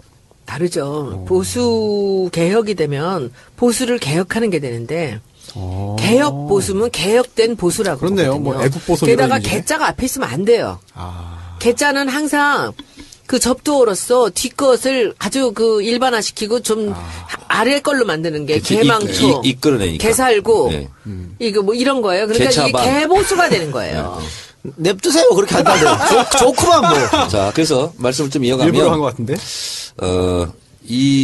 항상 이 정체성 제가 말씀을 드렸다시피 당은 정체성이 없으면 안 됩니다. 정체성과 결국은 대선 주자가 정당을 이끌어가는 힘이거든요.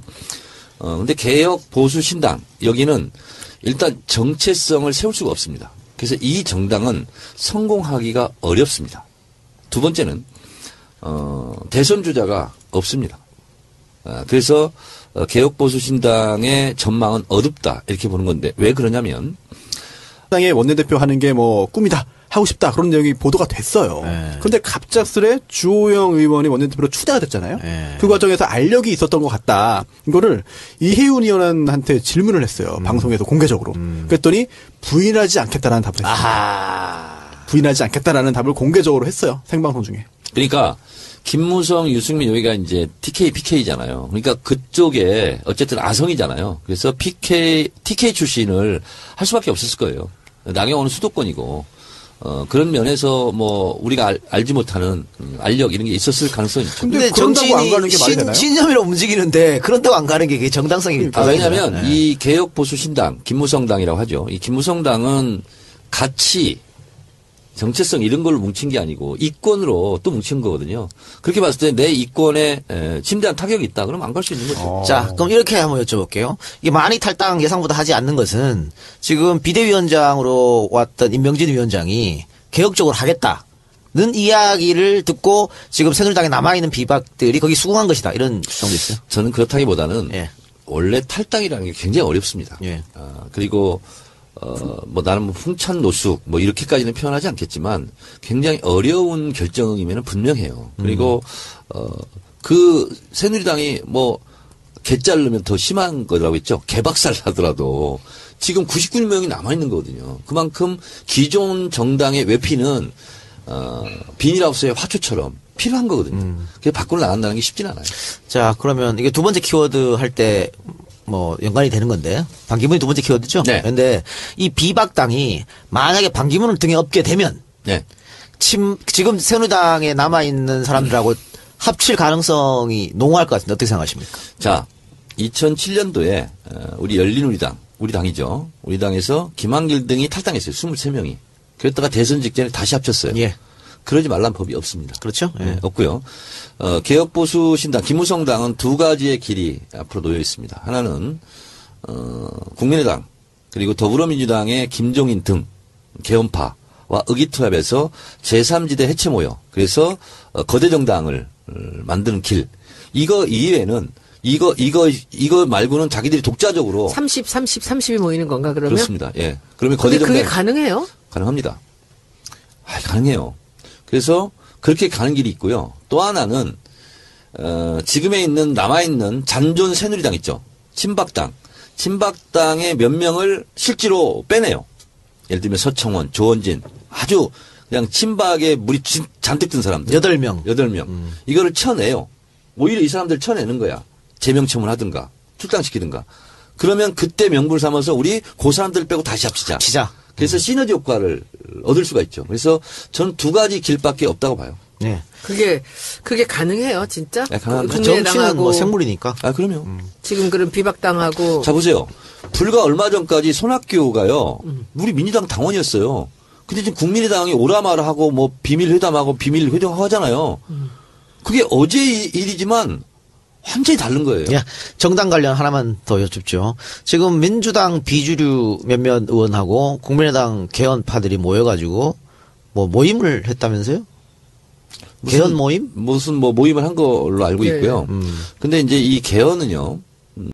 그래서 정당들이 항상 전체 국민을 대변한다라고 말하는 것은 정확하게 말하면 사전적 의미로는 잘못된 워딩들입니다. 이 정당, 파티는 자기들을 지지하거나 자기들이 원하는 그런 국민들의 부분을 대표하는 거거든요. 그래서 그분들의 이익을 대변하는 게 정당이거든요. 그러니까 야당은 영어로 opposition party예요. 반대하는 정당입니다. 그러니까 지금 집권 세력에 대해서 반대하고 있는 사람들을 대변해야 되는 거예요. 그러니까 야당은 야당다워야 된다는 것은 바로 그 야당을 지지하고 있는 국민들, 집권 여당의 정치 노선과 정책 방향을 반대하고 그리고 제대로 반대해줬으면 좋겠다고 생각하는 사람들이 야당 지지자들이거든요. 그래서 이 야당은 이 야당 지지자들의 눈을 보고 가는 것이 맞다. 저는 이렇게 보고 있고요. 그런 의미에서 김무성, 유승민 등이 만든 개혁 보수정당, 보수신당, 개혁 보수신당, 개보신, 개보당 아니면 개신당. 그랬더니 어떤 사람들은 개보신탕이라고 그렇게 저한테 얘기를 하던데. 제가 그래서 개혁 보수를 보수 개혁으로 바꾸라고 그랬거든요. 다른가요? 다르죠. 보수 개혁이 되면 보수를 개혁하는 게 되는데 개혁 보수면 개혁된 보수라고 그렇네요. 그러거든요. 뭐 애국 보수 게다가 이런 의미죠. 개자가 앞에 있으면 안 돼요. 개자는 항상 그 접두어로서 뒷것을 아주 그 일반화시키고 좀 아래 걸로 만드는 게 그치, 개망초, 이끌어내니까. 개살구, 네. 이거 뭐 이런 거예요. 그러니까 개차반. 이게 개보수가 되는 거예요. 냅두세요. 그렇게 한다고. 좋구만 뭐. 자, 그래서 말씀을 좀 이어가면. 일부러 한 것 같은데. 항상 이 정체성, 제가 말씀을 드렸다시피, 당은 정체성이 없으면 안 됩니다. 정체성과 결국은 대선주자가 정당을 이끌어가는 힘이거든요. 근데 개혁 보수 신당, 여기는 일단 정체성을 세울 수가 없습니다. 그래서 이 정당은 성공하기가 어렵습니다. 두 번째는, 대선주자가 없습니다. 그래서 개혁보수신당의 전망은 어둡다 이렇게 보는 건데 왜 그러냐면 보수라고 했잖아요. 핵심은 보수당이잖아요. 자, 근데 보수당은 기본적으로 민족주의적 애국심이 있어야 됩니다. 근데 이 민족주의적 애국심의 핵심은 독립운동이었어요. 일제치하. 근데 대부분 친일파의 후예라고 말할 수 있잖아요. 그래서 제대로 된 정통 보수가 아닌 거죠. 사이비 보수인 겁니다. 또 하나는 개혁자를 붙였어요. 개혁이라는 것은 진보하고 좀 다른 거거든요. 진보 진영이든 보수 진영이든 잘못된 걸 고치자. 이게 개혁이거든요. 그러나 이들은 이명박 박근혜의 부역 세력이거든요. 공동 정범이고. 그러면 이 사회를 잘된 방향으로 고치자고 하는 것과는 다른 자기들의 족쇄가 있는 거예요. 그래서 개혁에도 어울리지 않고 보수의 자격도 없다. 진정한 보수의 자격이 있는 사람은 표창원 같은 사람이에요. 그 사람이 진짜 보수, 애국심이 있고 민족주의 있고 저요. 그렇죠. 그래서 김무성은 보수에도 안 맞고요. 개혁에도 안 맞아요. 그래서 이 개혁 보수 신당의 정치성과 정치 노선 그리고 대선 주자 이런 게 없기 때문에 실제로 이 개혁 보수 신당은 정거장 정당이 될 것이다. 어떤 정거장이냐? 제3지대 제2의 3당 야합으로 가는 하나의 중간역에 불과하다. 정거장이 불과하다. 이렇게 얘기하면 혹자들은 너무 혹평 아니냐. 근데 이거는 뻔하게 나와 있는 거거든요. 그래서 정당은 함부로 만드는 게 아니에요. 실제로. 그래서 뿌리도 있어야 되고요.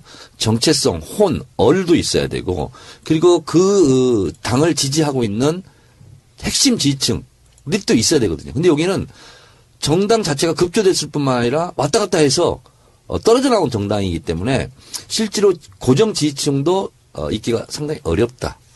자, 1차 탈당할 때 30여 명이 나간다고 했는데 지금 30명이 안 되는 것 같아요. 29명이 나왔고. 그렇죠. 그 다음에 김용태 합류해서 30명. 30명. 그런데 사실은 비박 신당 같은 경우에는 국민의당이 38석이기 때문에 네. 그걸 넘어서고 싶어 할 거 아닙니까? 네. 근데 일단은 그게 안 된 것 같은데 오늘 보니까 나경원 의원이 탈당을 하지 않았습니다. 근데 뭐 겉으로는 뭐라지? 유승민 당이냐, 유승민 정책만 왜 따라가냐, 그런 그 또 노선. 정책에 뭐 문제가 있다. 으로 불가능하다. 지금 개헌하자고 하는 것은 꼼수가 있는 거다. 정략이 있는 거다. 이렇게 얘기했어요. 그리고 나서 곧바로 또 당론을 개헌을 정했어요. 그래서 그 기사 사진 2개 있잖아요. 2개를 붙여놓고 누가 진짜 박지원이냐. 근데 박지원 대표는 뭐라고 얘기하냐면 정치는 생물이다. 이런 식으로 빠져나가거든요. 그리고 앞으로 박지원 대표는 어떤 가능성이 있냐면 김대중 대통령도 DJP 연합을 했다. 예. 정권을 잡기 위해서는 악마와도 손잡아야 되는 거 아니냐. 이런 논리를 펼 가능성이 상당히 많거든요. 그 악마와 손잡는 그 악마가 누구냐. 그게 김무성인 거죠. 예. 그리고 더불어민주당에는 개헌파들. 비주류 개헌파. 자, 그러면은 더불어민주당에 있는 개헌을 주장하시는 분들이 대선 직전에 이렇게 탈당할 수도 있다고 보십니까? 저는 충분히 가능성이 있다. 알겠습니다. 그렇게 세 당이 합해가는 거예요. 그러면? 그렇습니다. 그래서 제3지 된 거예요. 자, 정당에 대해서 할 얘기 더 있어요? 네, 요 정도. 이 정도 알겠습니다. 정당 얘기했으니까 인터넷에 재밌는 글이 있던데 정당이 영어로 파티지 않습니까? 네.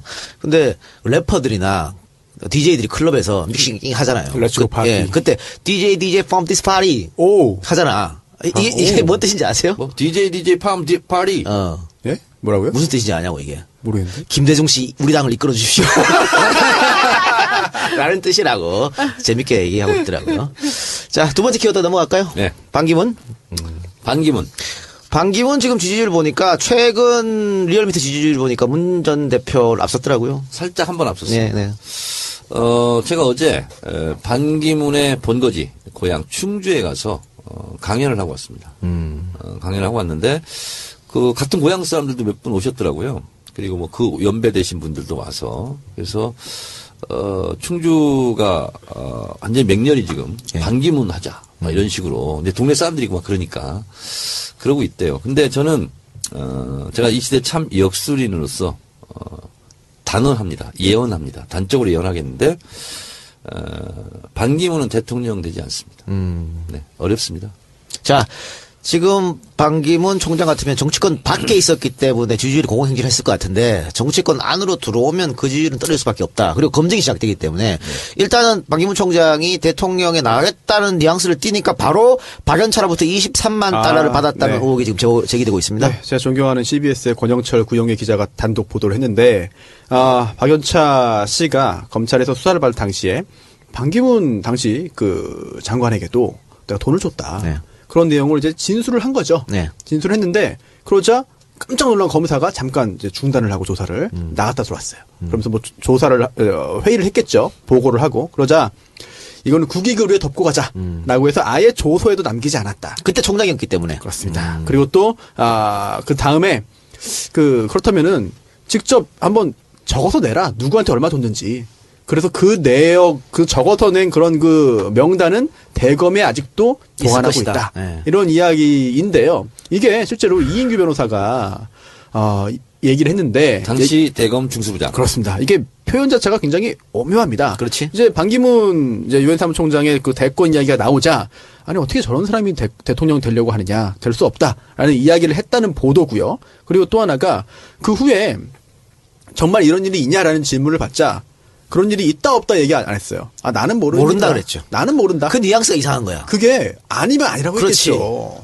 그렇다면은 이해운 의원이 뭐 부인하지 않겠다라고 한 거랑 똑같은 거거든요. 그렇기 때문에 이 부분은 뭔가 냄새가 나는데 하지만 또 그 후에 또 이제 다른 보도가 나오긴 했습니다. 이인규 변호사가 나는 그런 말 한 적이 없다라는 보도가 나왔습니다만 이걸 항상 늘상 이런 보도가 나오면 그 뒤에 따라 나오는 게 그런 거기 때문에 진실이 뭔지 굉장히 저도 궁금합니다. 자, 그러면 그 2005년도에 박연차가 줬다는 거잖아요, 돈을. 네. 그러면 이 뇌물죄 공소시효가 10년이니까 지났다는 얘기가 있고 또 아니라는 얘기가 있던데 어떻게 돼요? 아니요, 이거는 남아있는 것 같아요. 그래서 제가 좀 따져봐야겠습니다만, 그 뇌물을 공여한, 준 사람이 있고, 뇌물을 받은 사람이 있잖아요. 수뢰죄가 있는데, 이게 준 사람은 7년이어서 이미 만료가 됐지만, 공소시효가 완성이 됐지만, 받는 사람은 이제 중간에 한번 공소시효 규정이 바뀌지 않았나 싶어요. 예, 그래서 중간에 15년인 바뀌었죠. 것 예. 같아요. 그렇다면 이거는요, 살아있어요, 아직. 제가 제 지식이 아니고 제가 컨닝한 거. 네. 어떤 변호사가 김어준 와서 한 얘기인데요. 양지열이군요. 양지열 네, 변호사님. 양지열 변호사가 한 얘기인데 최초 주장이래요. 본인에 의하면 유엔 현장에 그런 게 있답니다. 그러니까 유엔 사무총장은 마치 대통령이 재직 시에 현직 시에 형사소출을 받지 않는 것처럼 그런 규정이 있대요. 그래서 실제로 반기문 사무총장 재직 10년 기간은 대통령의 재직 기간과 비슷한 관점으로 봐야 된다. 그래서 정지된 걸로 봐야 된대요. 그래서 공소시효는 충분히 남아있다. 이렇게. 진짜. 자, 주장을- 정 의원님. 네. 그 박연차 23만 달러 수수혹이 터지니까 더불어민주당에서는 이거 의혹 밝혀야 된다고 강력 주장했는데 이상하게 말이죠. 국민의당에서는 아무런 논평도 하지 않았습니다. 그렇습니다. 이 스탠스를 어떻게 해석할까요? 두 가지인데요. 이런 것이 터지면요. 이런 보도 나왔잖아요. 반기문 총장 측에서는요. 이거 즉각 법률 대응해야 되거든요. 예. 안 하고 있습니다. 안 하고 있는 이유가 뭔지 아세요? 네. 이거를 명예훼손을 걸잖아요. 그러면 이것이 사실인지 아닌지 수사를 해야 돼요. 정확합니다. 네. 그렇기 때문에 못하고 있지 않느냐. 저는 이렇게 지금 봐요. 겁박만 하고 있죠. 캥기고 있으니까. 네. 그렇게 되고요. 그리고 당연히 국민의당에서는요. 이거 가지고 난리를 쳐야 되는 거예요. 그렇지. 왜? 박선숙, 김수민? 그 네. 의원 할 때 보세요. 난리를 치잖아요. 근데 가만히 있어. 왜? 연대의 대상이기 때문에. 연대의 대상이기 때문에. 지금 너무 말을 많이 해놓잖아요. 그럼 나중에 악수할 때 쑥스럽거든. 그래서 지금 안 하고 있지 않느냐. 이렇게 보고 있고요. 더불어민주당은 판단한 거예요. 반기문은 우리 편이 아니다. 그건 뭐 당연한 네. 거고. 예. 그러면은 반기문 총장이 뭐 제3지대로 갈 수도 있고 국민의당과 손을 잡을 수도 있고 비박이랑 손을 잡을 수도 있고 어떻게 이 합집산 합정을 하는 건 우리가 지켜봐야 근데 하겠지만. 마치 저는 예. 흡사 안철수 데뷔전 할 때와 흡사한 네. 반기문 총장이 봅니다. 근데 궁금한 거는 정당 정치가 뭐 필요하냐 이런 얘기했거든요. 그러니까 안철수도 그때 서울시장이 무슨 정치인이냐 행정가자 이런 얘기를 했었거든요. 그때 나한테 다음 아고라에서 엄청 까였지. 정무직의 의미를 잘 모르는 거예요. 그러니까. 네. 자, 그래서 궁금한 거는 국민의당이랑 손잡게 되면 안철수가 있잖아요. 안철수 파도를 넘어야 되는데 국민의당의 대통령 후보가 되려면 그래서 안철수와 박지원 온도차가 좀 있습니다. 예. 박지원 같은 경우는 다 불러놓고 도토리들 다 모아놓고 자기가 뭔가 핸들링 하려고 하는 게 있잖아요. 근데 직접적인 이해 당사자는 안철수거든. 그리고 안철수와 또 유승민은 또 라이벌 관계예요. 그렇잖아요. 다 합치더라도. 그래서 미묘합니다, 그게. 근데 박지원 대표 같은 경우는 대선 출마를 안 하는 거잖아요. 당대표 나간다는 것은. 그러면 그런 사람들 다 그때까지, 대통령 될 때까지는 자기 그냥 데리고 있는 애들이야. 그리고 자기가 이제 룰 같은 거 만들어가지고 이제 경선 치르고 뭐 이렇게 되는 거죠. 그래서 그거 하려고 본인은 뭐 친박 패권, 친문 패권 얘기하는데 박지원 패권을 휘둘리려고 지금 당대표 하려고 하는 거예요. 재미는 있겠네요. 네. 그렇게 하면. 네. 정치가 드라마보다 더 재밌는 거예요, 사실은. 요새 다들 그런데잖아요. 그렇죠? 예. 연애보다 더 재밌고. 알겠습니다. 손수 변호사 나의 이런 명징한 해설에 대해서 어떻게 생각해요? 아유, 지금 몰입되고 있어요. 몰입되고 있어요? 제가 정치를 모르는데 국회의원들이 이제 일하면서 공부를 하고 많이 한다고 그러잖아요. 저는 정치 알바 나와서 여기 현장에 앉아 있으면서 정치를 배웁니다. 아주 올바른 태도네. 정치 정말 모르는데 조금씩 배워가는 중입니다, 제가. 예. 네. 열심히 배우세요. 네. 자, 그러면. 그래서 예. 반김에 한마디만 더 한다면 저는 뭐 이런 23만 달러 수수설 뭐 이런 거는 수탁에 앞으로 나올 거예요. 뭐 논문 표절 뭐 위장 전입 이런 거 한 번도 안 해봤잖아요. 청문회를 한 번도 안 한 사람이 지금 있는데. 아들 채용 의혹도 나왔어요. 뭐 그렇게 나왔는데 장관 때 청문회 안 했나요? 그때 장관 청문회 도입되기 이전에 했어요. 아, 이전이에요. 저는 그것도 그거지만 대통령이 되는 경우는 어떤 경우냐면요. 자기 핵심 지지층이 있어야 되고요. 그리고 그 정당에서 이 사람은 우리 사람이다. 이런 느낌이 있어야 되거든요. 근데 반기문은 앞으로 이 짧은 기간 동안 그 인식을 심어주기가 불가능합니다.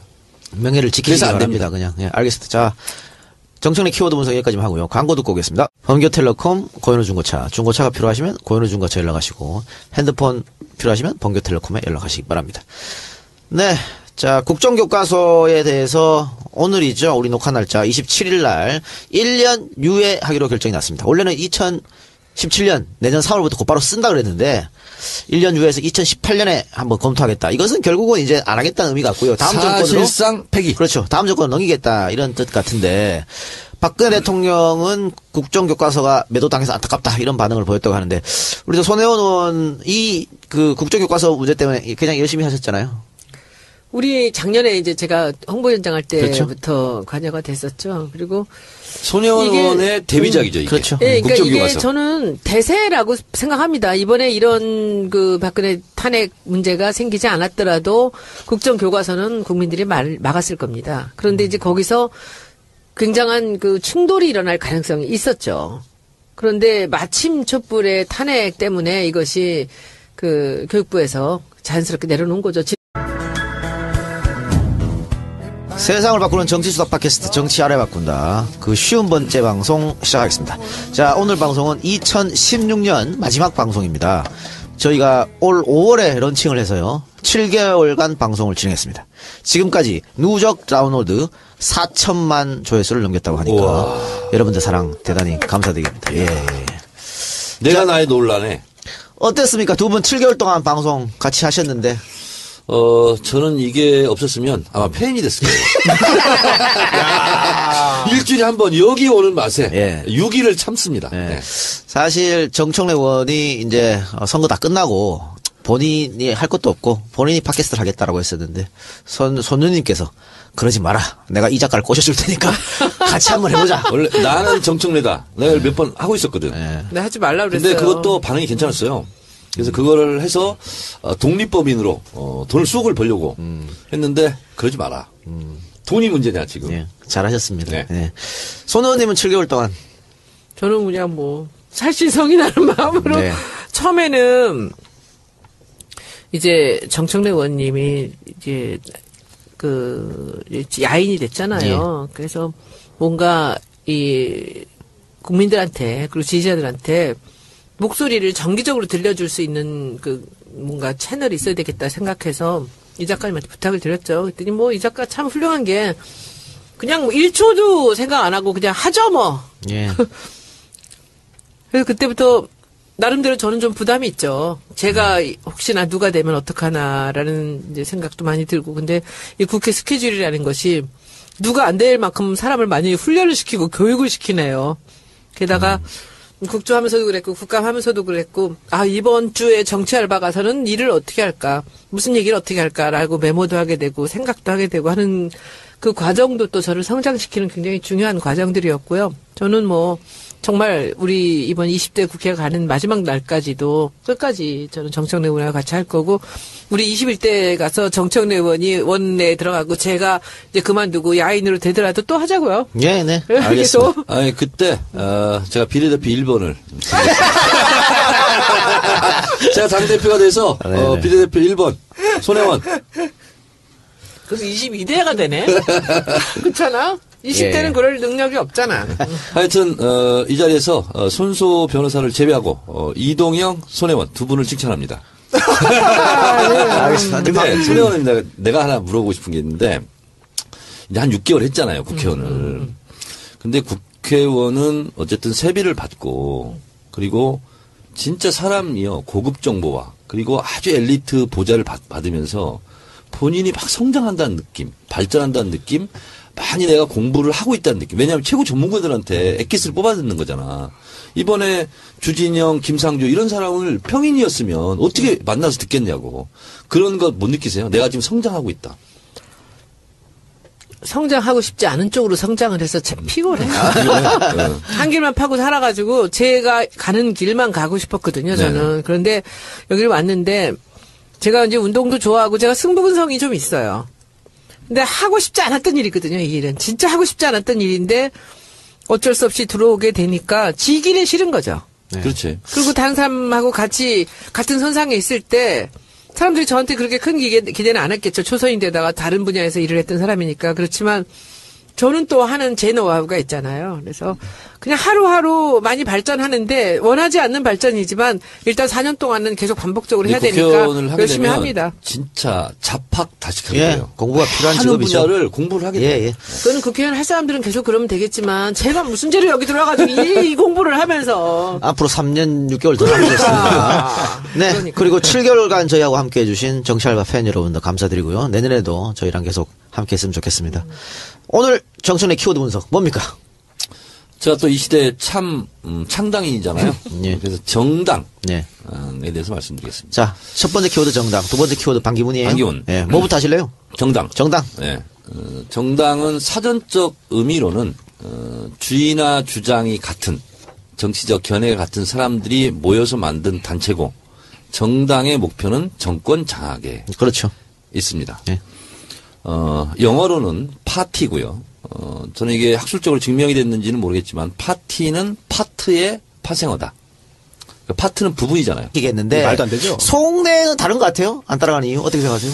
원래 부산에서 서울까지 벼룩 3마리는 끌고 올 수 있어도 국회의원 3명은 못 끌고 온다는 거 아닙니까? 그러니까 그 속에서도 균열이 생겼어요. 그러자 나경원이 그렇게 딱 말을 하니까 유승민이 뭐라고 얘기했냐면 진짜 심한 디스를 했어요. 같이 가는 동지라고 할 수 없는. 어떻게 디스했냐.